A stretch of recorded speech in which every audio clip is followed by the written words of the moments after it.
Vi spurte dem om hvordan de så på forfatterens situasjon i dagens Ungarn.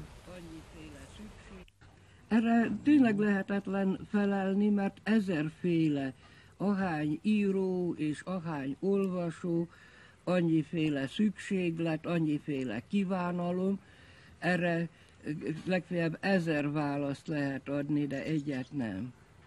József Lengel? Yes? Ugyanez a véleményem.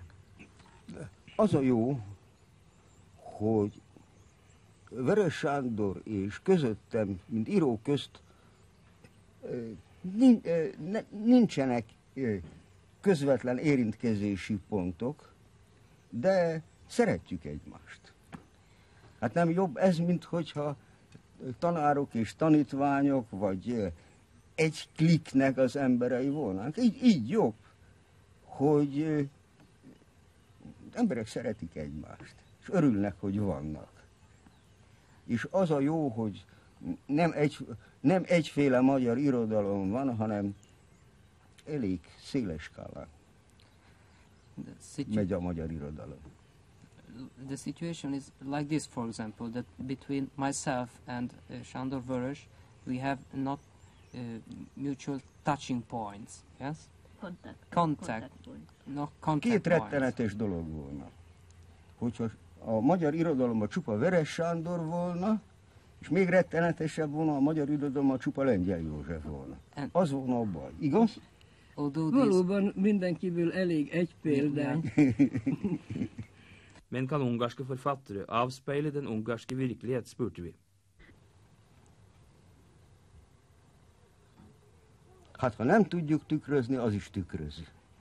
If we cannot reflect the real life in Hungary, that also reflects the life. Yes. De hát azért mindenkiben van annyi nazzási mánia, hogy azt hiszi, hogy ő tükrözi. Ungarerne er ikke noe tallmessig stort folk. Vil deres egenartede språk og kultur overleve i en verden dominert av stormakter og internasjonal massekultur? Ezt nem lehet operatívan, elhatározásszerűen, mesterségesen, vagy életben marad, vagy átalakul valami mássá, és akkor szintén életben marad.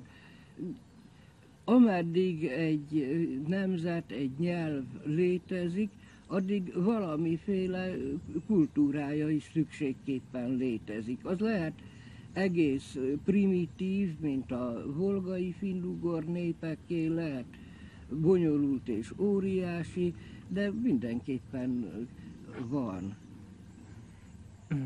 Luther ezt megmondta. Itt állok, és nem tehetek, és hier stehe ich und kann nicht anders. Luther Martin is.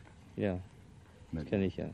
József Lengel bor størstedelen av året i en idyllisk gammel bondegård, som er restaurert og ser nøyaktig slik ut ungarske bondehus gjorde før i tiden. Når han ikke arbeider med sine manuskripter, kobler han av i en frodig have, der han dyrker frukt, grønnsaker og druer.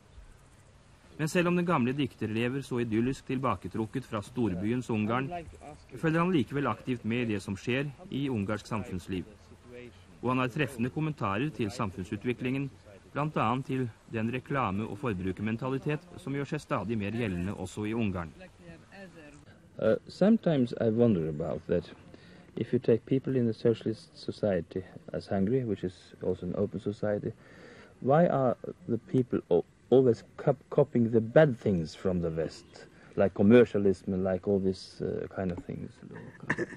Hát ami engem illet, én ezt nagyon kifiguráztam. As far as I'm concerned with it, I just made a parody of this.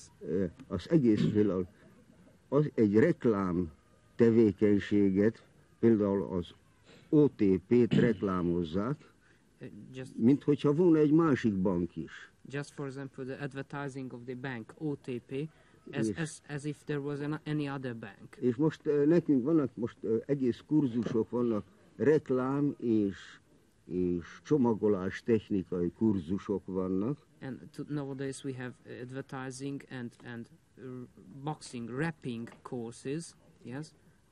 És én ott kifigurázok egy ilyen fiatal embert, aki éppen reklámmal foglalkozik, and I'm just making the parody of a young man borzasztó rossz reklámverseket ír. who is just making advertising, and he writes awfully bad advertising poems, yes? És ezért például ő nálam ezt a verset írja.